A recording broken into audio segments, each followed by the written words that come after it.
All right, thank you everyone for joining us. We're going to start right now and want to welcome everyone to the fifth year of the nationally recognized award-winning Conversation series. This program will provide an interesting perspective on the caregiver and how to maximize support for an elderly person. I am Richard Bressler, former board chair of the Weinstein Hospice Board of Advisors, having served as marketing chair from 2012 to 2024, and also a former member of the Jewish Home Life Board of Directors. I'm a career healthcare marketer and community volunteer for the Weinstein Hospice, having graduated from Tulane and Northwestern universities. Weinstein Hospice is the palliative and end of care component of Jewish Home Life, an organization centered on aging, which provides care for a new age. As the only Jewish not-for-profit hospice in Georgia, we tackle issues of community concern in a series of conversations. We've completed the production of 16 successful Zoom webinars for Weinstein Hospice, all targeted at generating awareness and promoting a conversation among the 45 to 60-year-old population in northern metro Atlanta. Many of the conversations are available for viewing at www.weinsteinhospice.com under the Resources tab. This one will also reside there after completion. This is the first conversation planned for this fifth season, and we have 3 additional webinars over the next 6 months. I will now introduce our speaker. You see her bio on the screen. Kari Berit has a BA in psychology and Norwegian language from St. Olaf College, a master's degree in continuing and vocational education from the University of Wisconsin-Madison, and nearly 30 years of experience designing and teaching programs for older adults. She's the author of 2 books on the subject of caregivers, including The Unexpected Caregiver, which we will give away to one lucky viewer this evening. If you're not so lucky to win, you still have a chance to buy the book, and Kari will share details about that. Kari lives in Norway and is an international expert on the subject matter of caregiving. She is also renovating her home and leading private tours throughout Norway. How does she have time for all that? After her chat, Kari will answer many questions you may already have about this subject, but if a new one arises, please put your non-personal questions in the chat box and/or the Q&A box while she is speaking. We should get to them all after our speaker has had a chance to speak. So, when actor Gene Hackman passed away last year, he was living with dementia and his caregiver wife. He was cut off from his children, his wife got sick and died, and Mr. Hackman was unable to call for help and subsequently died as well. We know that his wife called for medical support the day she died, but she did not call for caregiver help or relief. This situation illustrates a terrible caregiver syndrome issue, where the caregiver does not know what to do. Let's have Kari address this issue and others in today's chat. Kari? Great. And I'm going to share my screen.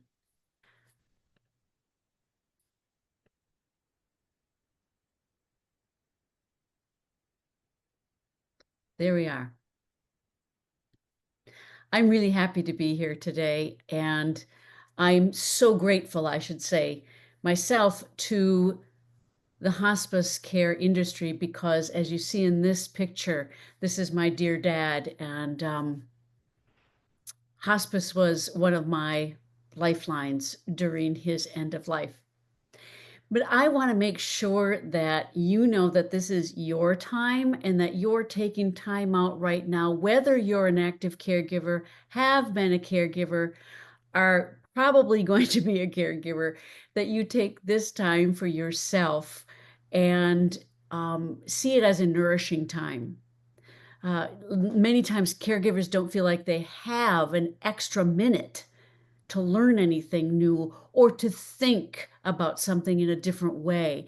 And some of the things I am going to say today or share today, you're going to say, oh, I know that, I tried that, it didn't work. But what I'm going to encourage you to do is listen to it in a different way, or maybe ask yourself, I wonder if I tried it that way this next time, or I wonder if I got my brother to do that, it might work better. Just come into this time with an open brain, with what I call your new brain. Our old brain kind of has set out how we do things and what we accept and do not accept. And our new brain says, huh, wonder if that'll work, or let me think about that again. But let me tell you just a little bit about my dad. And my dad and I had a very special relationship. I'm lucky. I did not have that kind of a relationship with my mother. She died in 2002. Underlying disease is Huntington's disease, which some of you may know of, but it's a combination, it's a brain disease, combination of ALS, Alzheimer's, and Parkinson's. And it's hereditary. My sister has it. She's living with it in a nursing home. And then there's me and a brother and another brother, and he also has it, but with no symptoms. But my dad was so proud of me in this picture, as you can see, because the expanded edition of my book came out and I dedicated it to him. And he and I have always had that open relationship where I can basically tell him anything and vice versa. I would call him almost every day of my life. He had a 1-800 number. This was before cell phones, right? He had the 1-800 number. So all of us would call him. And my mom would get so mad because we didn't call her.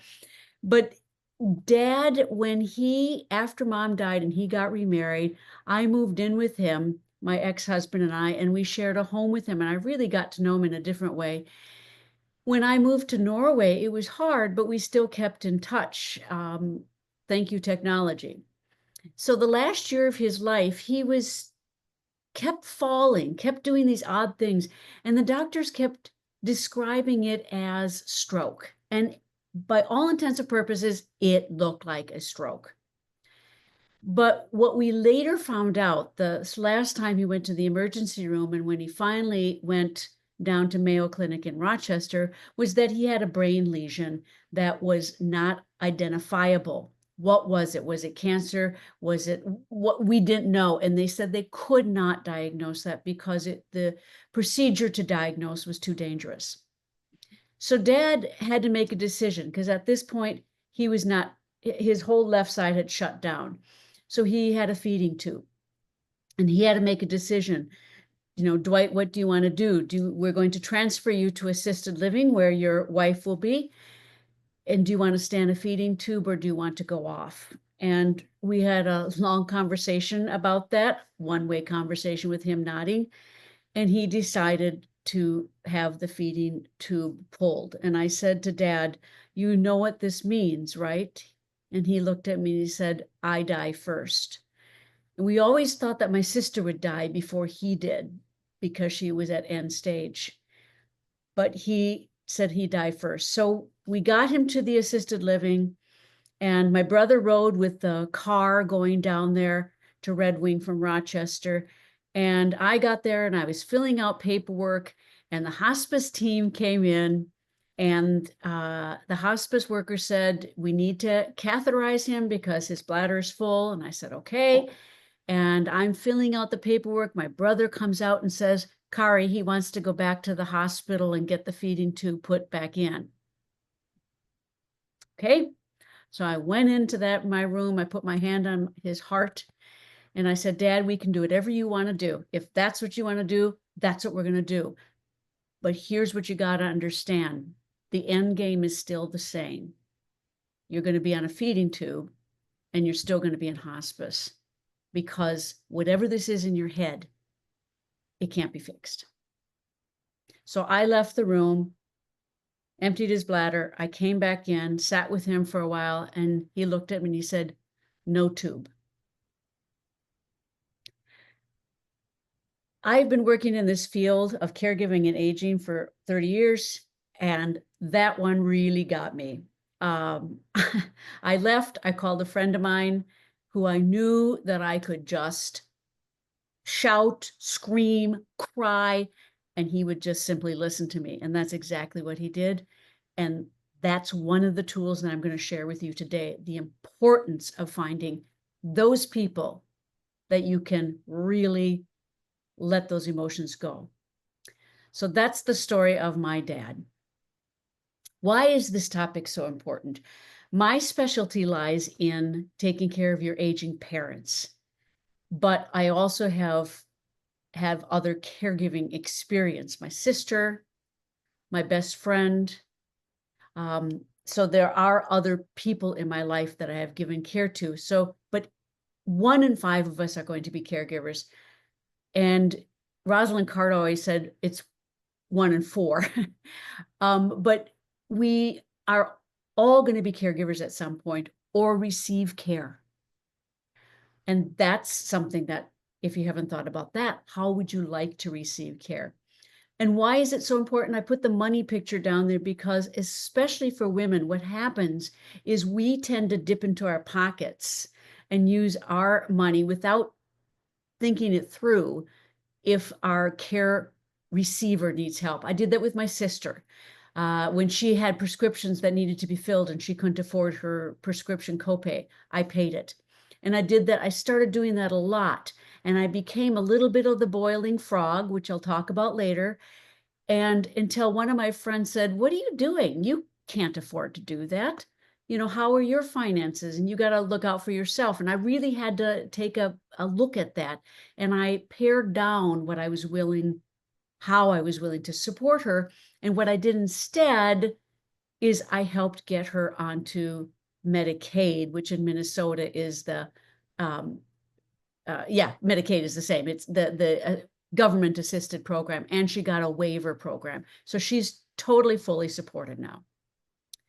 Aging is a thing, and I always wish that we would talk about aging in high school. And I tried that a couple of times, and it was interesting. But one of the best experiences I had was I was a youth group pastor in Northfield, Minnesota, or not a pastor, but a leader. And I brought youth and older adults together, and I said, "All right, you guys, you are going to figure out what you have in common." And they really did come up with some good things, like people don't pay attention to us. People ignore us. They stereotype us. And then the funniest thing that they said to me was, and no one thinks that either of us has sex. And I thought, oh my goodness sakes, true. So they found a lot of common ground. And so I've tried to carry this and talk about aging because one of the reasons that caregiving to an older adult is so difficult is because we don't understand what is normal aging and what is aging with disease. Normal aging does not equal dementia. Normal aging does not equal memory loss. I've heard too many people say to me, "Well, we all get a little dementia as we get older." No, not necessarily true. Dementia being an umbrella term for loss of cognitive abilities that interfere with your daily activities of life, you have to generally have a disease that causes dementia. So you have Alzheimer's, number one reason that people have dementia, Alzheimer's disease. Parkinson's has a dementia component. Huntington's has a dementia component. So, but there's something interfering with how you are normally aging. We all forget. That gets worse as we age. We forget. But really, memory loss is significant enough that it interferes with your daily life is not something that is in normal aging. Many of us, too, I know, are feeling squeezed by the sandwich generation. And that is, you've got a mother or father or both who need your help, and you've got kids, adult children that need your help. That's a tough situation to be in, and more of us are in that situation now than ever. In my book, I talk a lot about how you can bring those generations together through different communication techniques. Or, for example, one of my favorite things, I was leading a group at a community in Kansas City. And this one woman said, "Could I bring my husband to this group?" And I said, "Sure." She said, "Well, he's got Alzheimer's." I said, "Bring him." And what I did during the session, because it was a very casual session, we were sitting around a table, is I set out my mental fitness cards, which you can get at the same place you get as my publisher, who has published my book.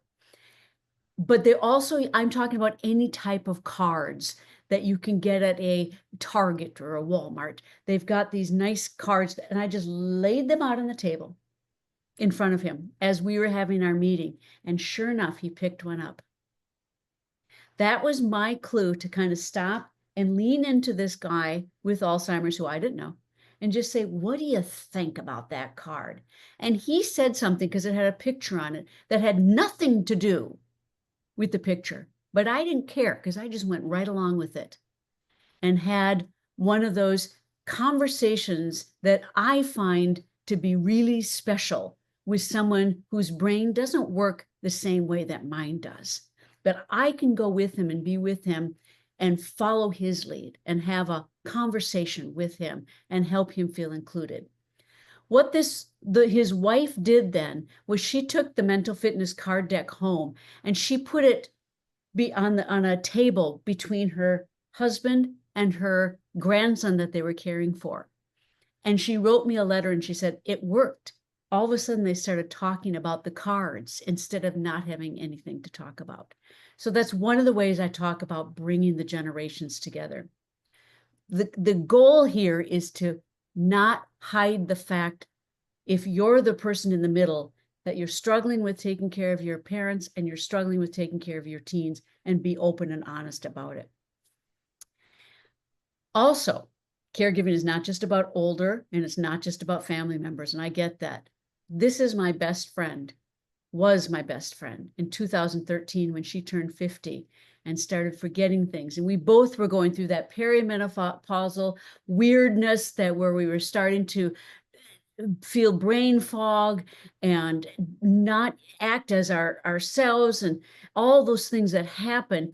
But I noticed that hers was very different. And this is what I tell people to pay attention with their parents if they're wondering if they need extra help. And I said to her husband, also a good friend of mine, it's time to go to a neurologist because I don't think this is just perimenopausal. And sure enough, she was diagnosed with frontal temporal lobe and dementia, and she died in 6 years. It happens very, very quickly when it comes younger. Also, I know that some of you are giving care starting at birth. This is a young man. He was born with spina bifida, and his dad and his mom and dad have had to advocate for him his whole life, going to hotels, doing whatever, just really being an advocate. And that is what their caregiving journey has been about. Not so much hands-on help because he's really independent now, but getting him a car, making sure his apartment is redone so that he can reach the counters, things like that. I mentioned the boiling frog syndrome earlier, and that I told my dad because when he was giving care to his wife, she was failing before he failed. The boiling frog syndrome is you start adding little tasks and you just keep adding them, right? And you don't know how much you're adding to your task list until you're drowning or you're being boiled to death, so to speak. So I wrote an article about this, and when I noticed my dad doing this, I sent him the article, and we had many conversations. That's the other thing. It's never one conversations. It's many drips of conversations that you have, because I finally got my dad to get some extra help, but by that time he had crashed. So it was too late, and that's a typical thing that happens, is that the caregiver can burn out before the care receiver burns out. And that's where we get into that thing called caregiver syndrome, caregiver burnout. But they have called it a syndrome in that it is a debilitating condition. It is recognized that if you go into your doctor and you say you are burned out, and hopefully the doctor would ask, what are you doing? And you can tell them or her, all the things that you're doing as a caregiver, this is a real syndrome. It is something that happens, and you get physical symptoms from caregiver syndrome, from caring too much and not taking care of yourself. And these are real. It's not that you're weak. These are real things that happen physically to your body when you're caring so much, caring too much. Emotional symptoms, lot of anxiety, anger, resentment is so hard when you are resenting the fact that you can't be with your kids because you have to go and get your mom her meal ready or take her to the doctor. So how are we going to handle this? How do we advocate for other caregivers? And that's where I came up with when I put my new edition of the Unexpected Caregiver book out. I said, you know what? I've got to have pieces in there about the caregiver taking care of themselves. And I put this quote up because this is really from Gilda Radner, who wrote the book, It's Always Something. And instead of caregiving, she said, aging is about not knowing. But I slipped caregiving in there and twisted a little bit, because caregiving is about not knowing, having to change, taking the moment and making the best of it without knowing what's going to happen next. And it can be delicious ambiguity, because there are going to be times, many times, when you don't know what you're doing or how things are going to turn out. But if we can approach it with a sense of, okay, here we go, instead of, oh my gosh, it makes all the difference. So the method I came up with is called S.A.N.E because so many caregivers said to me they feel insane. And so the letters just popped up: supported, appreciated, not guilty, and energized. The first one is the crux. It is to me, you can't get anywhere without getting this one. Supported. This picture is of my dad's hand, and then the 4 siblings. And we were lucky because we have not always gotten along as siblings. We don't all do things the same way. I'm child number 2, but I act like child number 1 in that I go and get things accomplished. I get things done. But I'm going to tell you why we got along so well during this process was because, partially for me, from my perspective, is because I let go of expectations of my siblings. Now, my sister's in a different boat. Is almost nonverbal and in a wheelchair full time and she lives in skilled nursing. So that's a different situation. But earlier, when my mother needed care and when my grandpa needed care, my sister, her superpower was that she could hang out in hospital rooms with the people all day, watching television and or reading magazines, but being present physically for them without having too much demands. That was her superpower in a way. And that's huge, because I couldn't do that. That's not who I am. My brothers, what I relied on them for was doing some of the hard things with Dad, dressing, he was trying to get to the bathroom, it's those kinds of things. But also they really helped him with some of the background insurance stuff, with some of the moving pieces. I put them on it. I didn't need to do that. Even though I could. And I thought in my head, oh, I'd really be better at this. Drop that ego. No, they can do that. I have to have one side story here, and that is when they were, I went back to Norway. I was not, because I had a tour to lead. I was not with my dad at the very end of his life. And I handed it over to the brothers. And one night, the night before I left, I went to Red Wing. I was in Red Wing and I was staying someplace alone.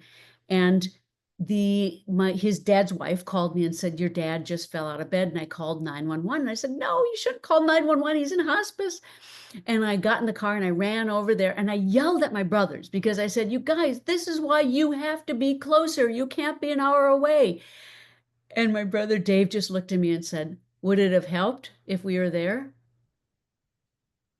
I'm like, nope, it would not have. Because when the 911 came, it's not that they called 911 to take him to the hospital. The assisted living community knows better. They called him because they couldn't lift him up. And they called, in Red Wing, the firefighters come and they lift him up. So, learning those things, it's okay. So caregiving is about having to change. And that having to change means asking for support. This article I put into a magazine and I titled it Naked Grandpa because there was a point when we were caring for Grandpa and we'd always gather in the living room and everyone was always with Grandpa. I came one day and they were all in the other room, the dining room. And I said, why aren't you guys with Grandpa? My brother Steve said, because he's naked. I said, oh, okay, well, yeah. I said, you know what? He's also been calling me at 2 a.m. His daughter's been calling me at 2 a.m. I said, I think it's time that we need to get a different level of care and that it may be time that we have done our best. We've tried to take care of him in his home, but now it's time to move him out. Also, when people are not wanting clothes on, that to me is a sign that they're getting towards the end of their life. So we did move him into a nursing home and he died quickly after that. But it was a relief on us because we were really doing things that we weren't trained to do. Caregivers tell me this all the time. When are things going to get back to normal? And I always say, they're not. That's an expectation that you need to let go of. And you need to embrace the changes that are happening now and figure out how to put these changes into how you're doing your life right now. So remember when I said that I found people to call so I could just shout and scream and get whatever it is off my mind? That's why I put this up here, because I want you to think of who can you depend on, who you can call and say exactly what's on your mind and heart, and they won't judge you and they won't try to fix it. I've had to train my husband about that because he is, and I think this is more of a male thing, but I don't want to stereotype. I also think it's a first child thing. Whenever I say bump a dump a dump a dump, I don't want it to be fixed. So now I say that to John, I'm going to tell you some things. I don't want you to fix them. Don't want any suggestions. I just need to get them out. And sometimes as a caregiver, we need to do that. Support groups are excellent for this. And I designed a support group that runs on its own, like the AA type of group, because I think caregivers really need that support from each other. The other piece that I try to teach caregivers, and this is both when you are asked how you're doing, but also when you're asked, how's your mom? How's your dad? And there's not a lot of change, or there is change. I use on a scale of 1 to 10, 10 being great. Well, today I'm at a 7. And that kind of lets people know where you're at. Same with your loved one. How's your dad doing? Well, he's on a 3 today. Okay, we understand that's not that great. It just kind of helps take the emotional piece if we can find tools like that. I also developed this cute little tablet when I was giving care. And because so many people would say to me, what can I do for you? What can I do for you? I just said, well, here are some things you can do for me. And I just list them. One of them was not always coffee, but in Red Wing, when I was there caring for my dad, there was a lovely natural food store and they made this drink called an Elvis. And it was a smoothie with protein in it and peanut butter, and they would add a little chocolate to it. He was lovely, semi-healthy, and filled me up and was really lovely. And I would tell people I need an Elvis, and they would get it. Okay, so that was supported. Now we're moving on to the second letter in the S.A.N.E acronym, A, appreciated. And if you remember Sally Field, when she won her Oscar, she said, "You like me, you really like me." And a lot of us, we would love to be appreciated verbally, in cards, whatever, for our caregiving, but we're not. So A, that's what you can do for other caregivers, is you can send thank you notes or texts, wow, I really appreciate what you're doing. If you're not the main caregiver, but your sister is, you can support her this way. But also, I want you to have that appreciation come from within. And if you're a Saturday Night Live fan like I was back in the day when Al Franken did Stuart Smalley, and he said, "I'm good enough, I'm smart enough, and doggone it, people like me." And he would say that in the mirror. And that's always such a goofy thing to think about, standing in front of a mirror and saying these things. But there's a real power in being able to at least recognize what you're doing on your own. Wow. I had a great, session with Dad today.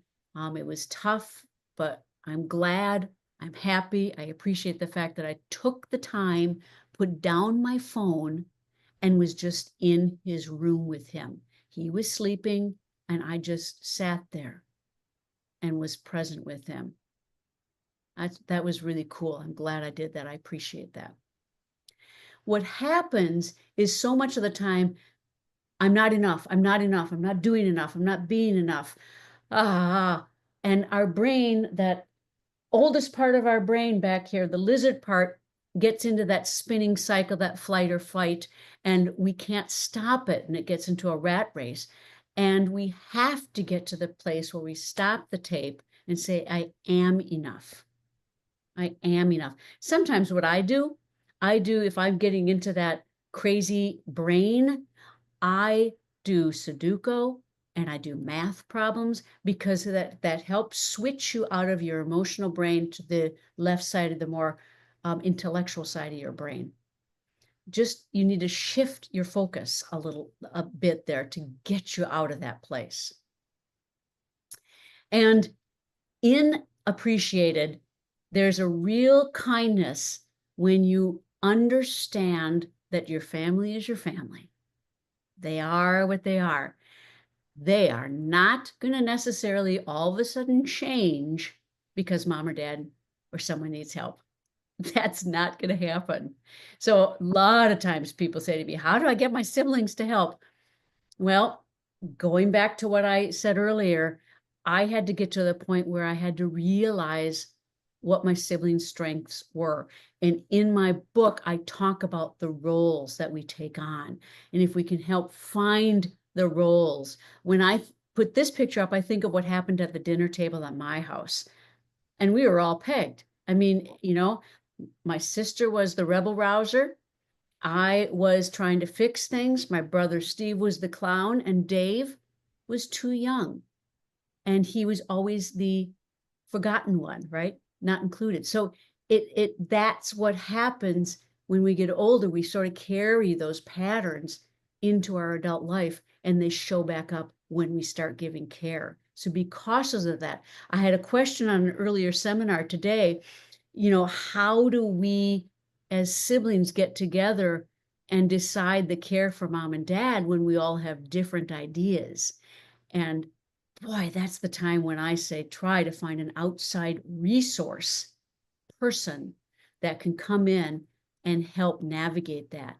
Or have everybody write down some ideas of, how do I think dad should be cared for? I'm just going to write it down and then share that with each other, trying to stay out of emotions. It's hard. Some families can do it, and some families really need outside intervention. So, underappreciated caregiving is about taking the moment and making the best of it. Really taking the moments. The N is for not guilty. probably one of the heaviest ones in the S.A.N.E, but I want you to get to not guilty. Guilt it drives our caregiving really, because we always think we could be doing more. Or you see someone else giving care to their family in a certain way, and they're all getting along, and you can feel guilty for not doing it. This is my sister a couple of years ago. She's now in a wheelchair full time, and she doesn't wear a helmet because she's pretty much has to be strapped in, otherwise she'll fall out. But I put this picture in here because we have not always gotten along. And when she was diagnosed, Huntington's, early onset of Huntington's is 35 to 55, so it's not an old person age disease. When she got diagnosed, I was with her, and I promised her that I would be with her through everything. That was really dumb of me, because she interpreted that as one way. I interpreted it a totally different way. And so we had a lot of clashes around that until I finally had to redraw boundaries. And one of the biggest boundaries I had to redraw was that I was doing her finances, and doing all the Medicaid paperwork. And she was so mad because she didn't have money, and she yelled at me. And so I got her a power of attorney, which was necessary for her, hard to do, but much better. This is what can happen, or what guilt can feel like, is this statue that was created, this weight of guilt. And I want you to release that guilt. So how do we do this? One of the things is we need to know that you are going to make mistakes. You are going to do things that you wish you wouldn't have. Things aren't going to always go the way that you want them to. It's okay. We're not trained for this role. You didn't go to school for this role. It's okay. So I want your new mantra to be, will it help? Like my brother Dave said to me, will it help? No, it didn't. It wouldn't. No, it didn't make any difference. Let it go. And then I put that self-kindness. Self-kindness is the opposite of guilt. If we can say, will it help? Nope.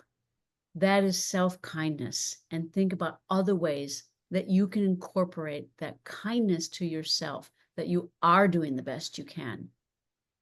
And if you don't know how to do something, that you look at a resource, try to find someone that can help you with it, and that's okay, that you don't know. That's okay. What's not okay is being stuck. But let go of that and get some help. So caregiving is about not knowing. Caregiving is about not knowing. So many people tell me, I should know how to do this. It's just taking care of mom and dad or husband, or no. And this picture is in there because my two brothers and I went to go visit mom at her gravesite, but we didn't realize that they had already put in the end date for our dad. And you can see that we were all shocked. Very hard to know how to do this. But when you are aware that you need to be good to yourself, and aware that this is really important, when you can put yourself on the gentle cycle, you will be a more loving and giving caregiver.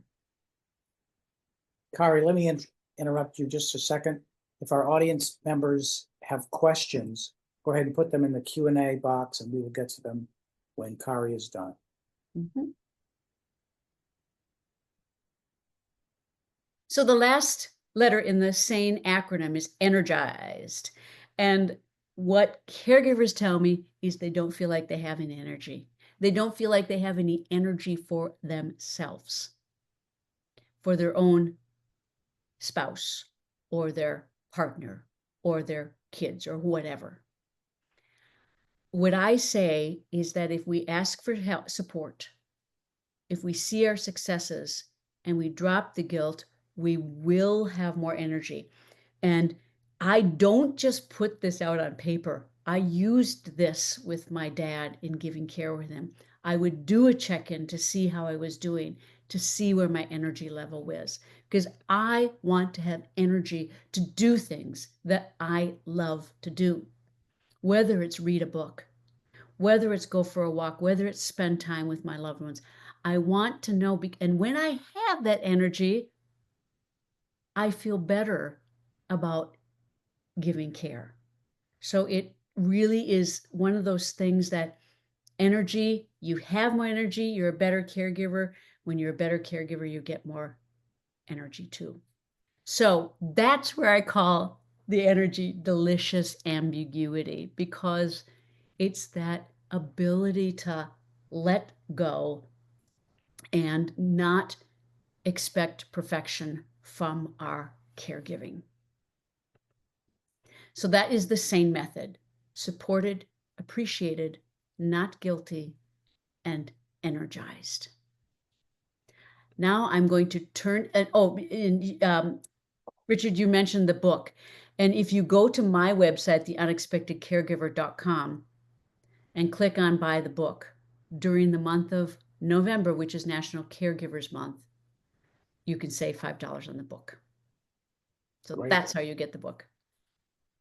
Now I'm going to unshare my screen. Am I correct on that? Yes. Okay. Okay. All right. Well, we've got a couple questions here. The first one is, if you are the caregiver, how do you know when it's time to ask for help? If you're starting to feel burned out, how do you know this is the time, and what do you do? Yeah. So in my opinion, you don't always necessarily see it in yourself or feel it in yourself. So I say a couple of things. If you want to do it yourself, I say I write down what all that I'm doing and all that I've added. And I look at it and I go, whoa, what am I not doing anymore in my life? What have I dropped because I'm doing these things? And I think I need to unload some of these things because I really miss my bowling league, whatever. That's one of the things. The other thing is to ask friends, Right. check in with them. Okay. Someone wants to know, my parents are very stubborn, but my father's gotten mean and he's hard to deal with, and he doesn't want to admit that he's losing his mind, etc. How do you deal with that? Yeah. First of all, what I do is I try to get people to put yourself in their position and understand how frustrating this has got to be for them. How frustrating this has got to be for that person who is declining. And say that even with them. This has got to be frustrating for you. Or tell me about how you feel. That's another thing that you can say. But you can also stand up for yourself and say, I want to be here, but I can't be here when you're mean to me. So there are a couple of different ways to do that.